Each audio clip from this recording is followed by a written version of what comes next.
Working hand in hand with the Royal Turks and Caicos Police Force, who works hard daily to ensure that criminals are in custody and will face charges for their actions, is the court.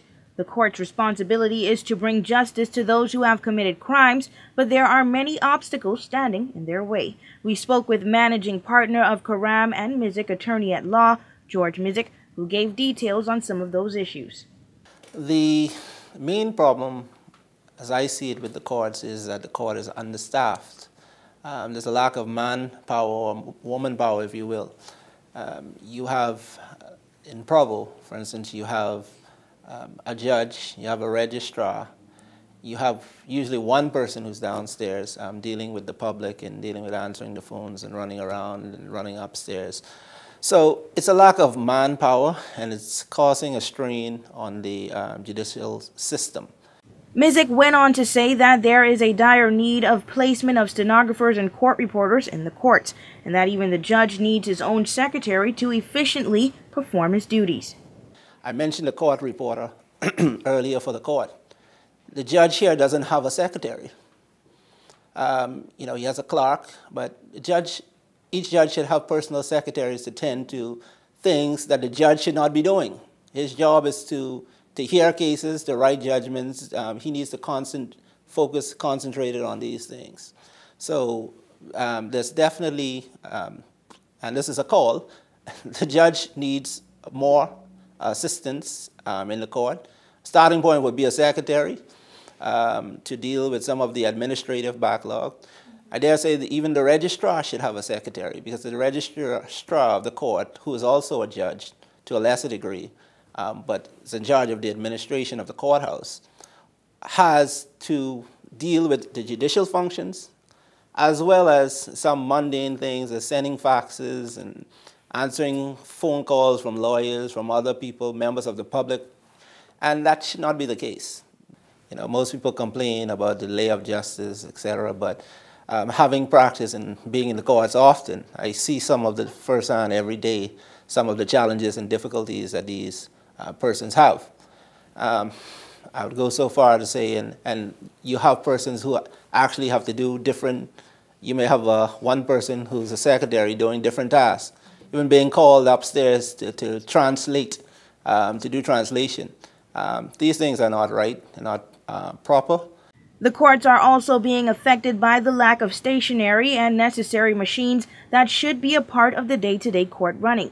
Mizik says that this is a major setback in the judicial system. Financial difficulties, as I mentioned, the court is often faced with a lack of supplies. Persons who have to administer justice, they don't always have all of the tools, the financial support to properly stock.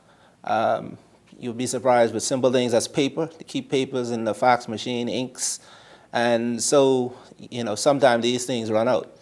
The court is not the only government body affected by financial difficulties. The local police station on the old airport road and the police barracks are due for maintenance as well. All of these issues are affecting the work of police officials. But according to Mizik, there is one team that is not suffering from any financial restraints. I would say that we have a special investigation, the SIP team. I'm pretty sure I can say that they don't face some of these day-to-day challenges that the court system faces. I mean, crime was here before, and these are the people who have been dealing with the bulk of the cases. The matters that come before the Supreme Court, the Magistrates Court, are no less important than what's going on now in terms of the special prosecution team and civil recovery. You may say that simple matters such as lack of paper and ink should not affect court proceedings, but indeed they do. Matters have been adjourned due to those kind of situations, and Mizik gave a personal example of how this affects his daily work. I have mostly a civil practice, and with civil cases, everything is timely, must be done in time. There are deadlines, there are timetables. So if I need to get something out at 4 o'clock to the court, particularly my office being in Grace Bay, if I need to send over a fax and I need it to get there by 4:15, it doesn't happen if I I'm told when I try to send my fax that there's no paper or there's no ink in the machine. So I need to get in my car and drive down there to physically bring it. We're in 2011. You know, these mediums, we have internet, we have fax machines, those things were made for a purpose.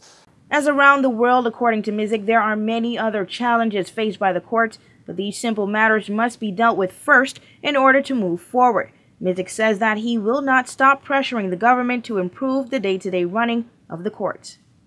I would continue to advocate for the change that is necessary to enhance the judiciary, to enhance the product that for the public, the experience. These are things that need to be done. It's not just a matter of complaining, I have nothing to do, because we're all busy professionals. But we all need to speak out against these things.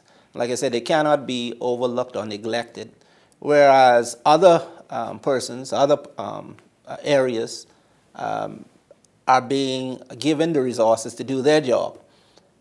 We need the Supreme Court, to the Magistrates Court, to be given the same resources, given the same opportunities to do their job properly, professionally, efficiently, and in a timely manner. For WIV4 News, I'm Amanda Miller.